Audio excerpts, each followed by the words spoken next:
Does anyone read me? We've had a crash.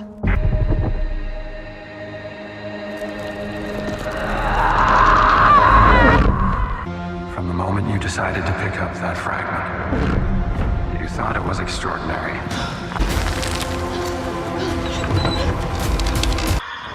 This is the only way. This is the only way.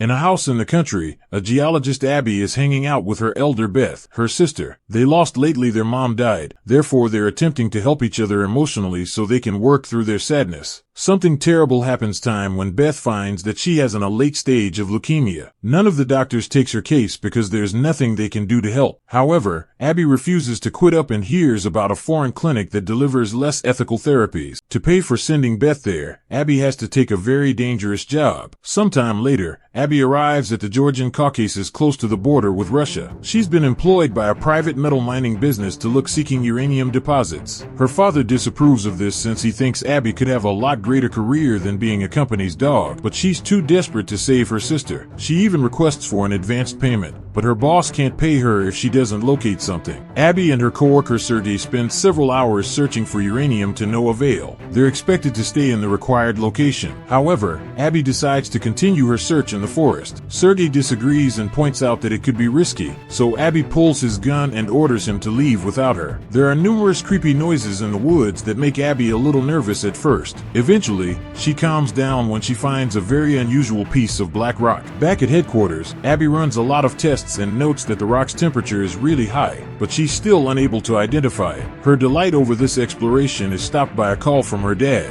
who informs her that he's taking Beth out of the clinic and bringing her home to let her die in peace among loved ones. She's against the idea, so she tells him that she'll go home to take care of everything. At exact time, the building shakes and the lights flicker. Once it passes, Abby packs everything and asks Sergey to drive her to the airport. She gets on a chopper to go home and discusses with the pilots, who inform her they'll fly near the border just to remind the Russians who the valley belongs to. After a couple hours of flying, Abby is astonished to discover birds at this altitude. However, when the chopper reverses its trajectory, she realizes the shape outside it's not birds. It's a weird dark shadow. It generates a crackling noise. The pilot says it's getting closer before the helicopter starts shaking and the black surrounds the windows before it flies away. Then the chopper systems fall down, including the radio. They should land immediately, but the engine stops working as well. Abby puts on her seatbelt when the aircraft loses speed and altitude, making it hard to breathe. She focused on her breathing and thinks about her sister, closing her eyes to avoid seeing the helicopter crash right in the mountain. While unconscious, Abby dreams about telling her father not to do anything extreme while she's gone and promised to be back soon. Eventually, she wakes up bleeding within the wreckage and notices that portion of the chopper is on fire. To make matters worse, one of the pilots is dead. Abby checks on the other person and bandages his injury, asking him to apply pressure. Then she rushes outside to yell for help to no avail.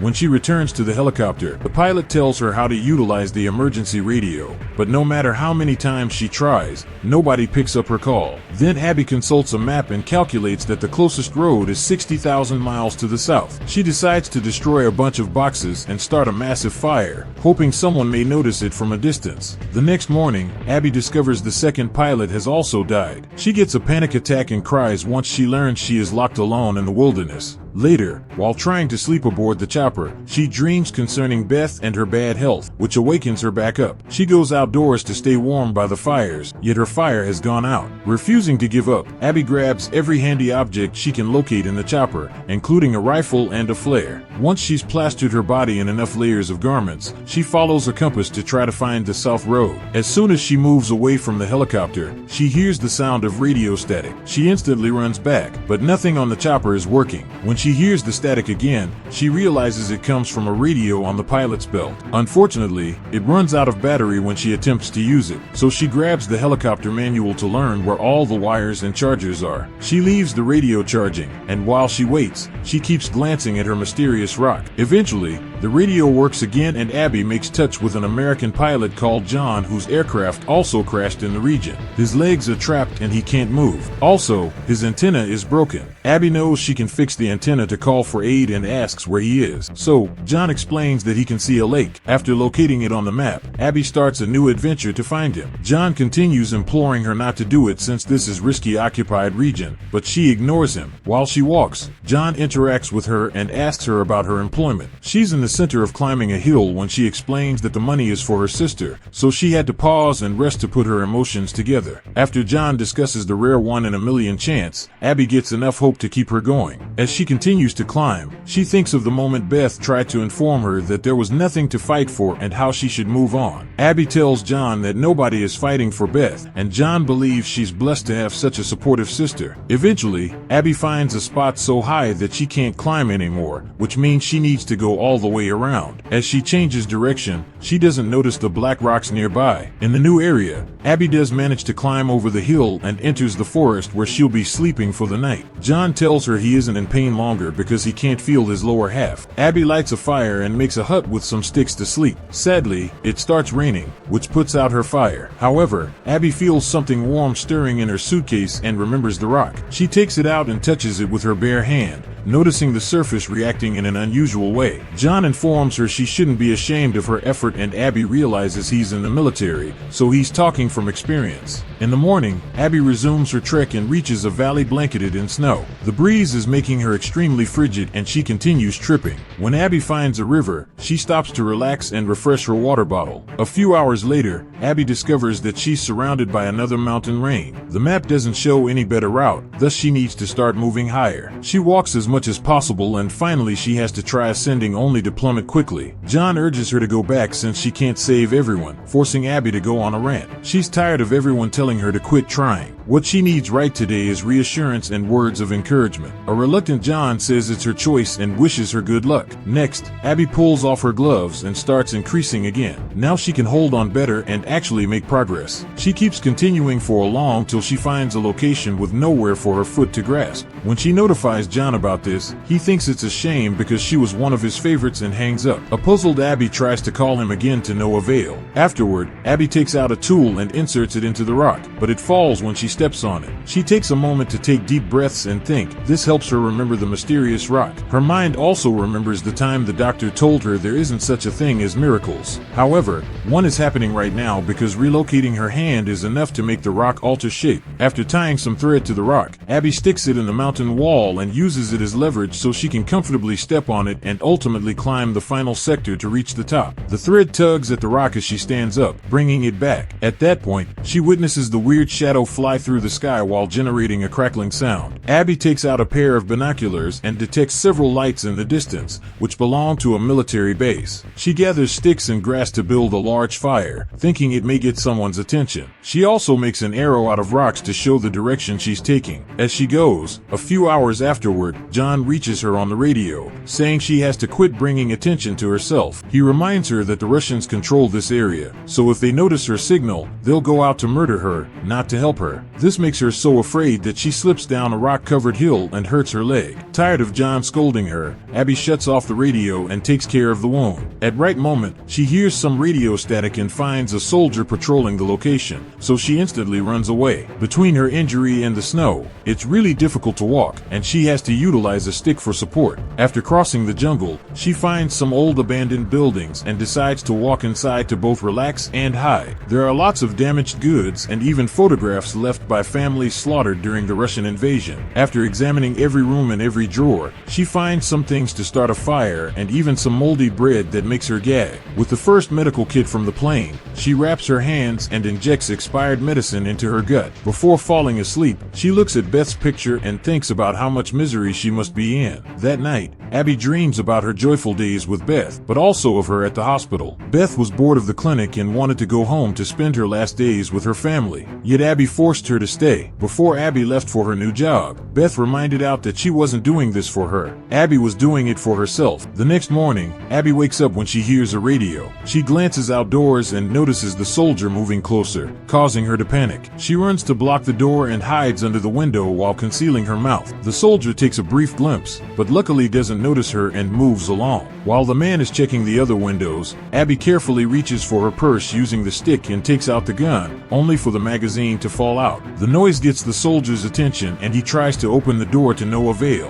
While he looks for another entrance, Abby gets the gun ready. Soon, the soldier discovers her and points his handgun at her, saying anything in Russian. Abby panics again and opens fire. The bullet hits his gun and then his leg, bringing him down. Then Abby takes the guy's weapon and backpack while he keeps saying the name Ivan. She puts the rifle down to establish she means no harm and unlocks the bag to discover a flashlight, smokes, and a black rock precisely like hers. At that moment, John's voice bursts out of the soldier's radio saying, "You were one of my favorites." And the soldier agrees that's Ivan. Abby freaks out and she knows they were both misled. And the voice asks, "Don't you want to see Beth again?" before the contact terminates. Afterward, Abby apologizes to the soldier and wraps his leg before putting him on the couch. She tells him she'll go seeking for the voice on the radio and that she needs him to ask his superiors at the base not to shoot her if they spot her in the neighborhood. But she isn't sure how much the soldier understands her. The duo leaves together and keeps stumbling as they cross the forest because of their leg injury. When they stop to relax, Abby takes out the rock and hears the cracking in the sky. It makes her realize that the rock attracted the shadow, which brought down the chopper and has been tinkering with radio transmissions. That's why the one in the helicopter worked again after she walked off. Furious, Abby throws the rock away and cries in frustration. Then the duo starts across a valley coated in snow. As their feet move the snow away with every step,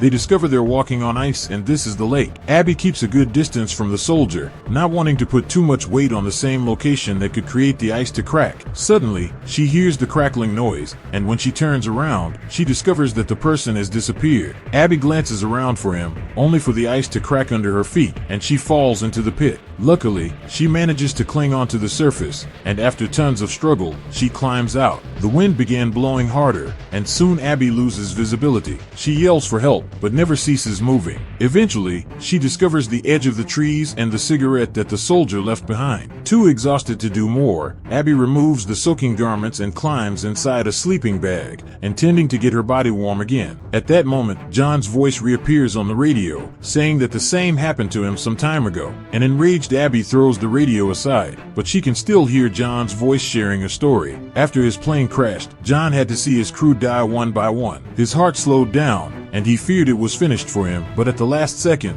he found deliverance. Abby falls asleep in fantasies of her wonderful days with Beth again. She wakes up when she hears a helicopter, so she dashes through the jungle as she tries to get their attention. However, they can't see or hear her and the chopper leaves. The cold is starting to affect Abby severely as she goes on her knees while hearing Beth telling her to go home. She passes off and falls through a hole that becomes out to be a cave. Abby's body rolls down on rocky rock and lands in a little puddle. Floating next to her, it's John's rotten body coated with bits of the strange black rock. The bottom of the pool also has this black material which floats up to try to penetrate Abby's body. It seems this rock is some form of identity that has been using actual people's voices to lure Abby and the soldier the same way it caught John 65 years ago. When Abby wakes up, she's sitting on aid ground. As rocks float around her, the entity uses Jay's voice to congratulate her for making it, saying it had been worried she'd wind up like the others. Abby accused it of triggering the crashes on purpose and wants to know why it brought her here, but the creature says all decisions that got her here were her own. As the drifting rocks form half a human body, the speaker says that John consented to become the entity's occupant to survive, and Abby's being offered the same privilege. Abby tries to get away from the floating pebbles, turning down the offer and claiming she just wants to go home. The voice answers that she's already home as Beth's house appears behind her. An invisible force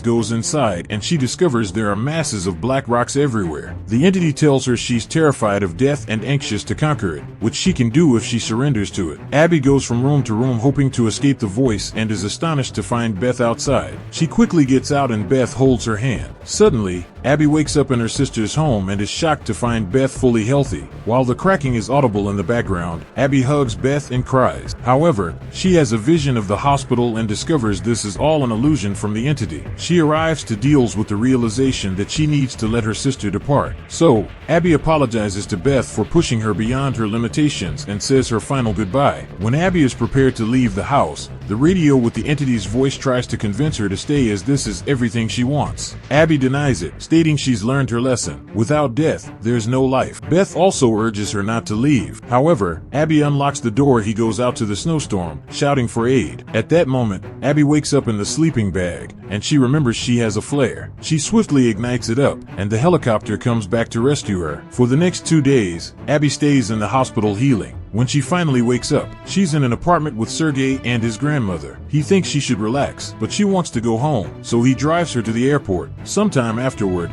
Abby and her father visit Beth at her house where she's taken care of by a nurse. Beth doesn't have much time left, so Abby and her father go outside to have a breakdown without upsetting. Later in the evening, the nurse announces it's time. Abby and her dad sit on the bed with Beth and console her while she dies. Subscribe to watch more videos like this, leave a comment about your favorite movie, and we will make it next. Thanks for watching.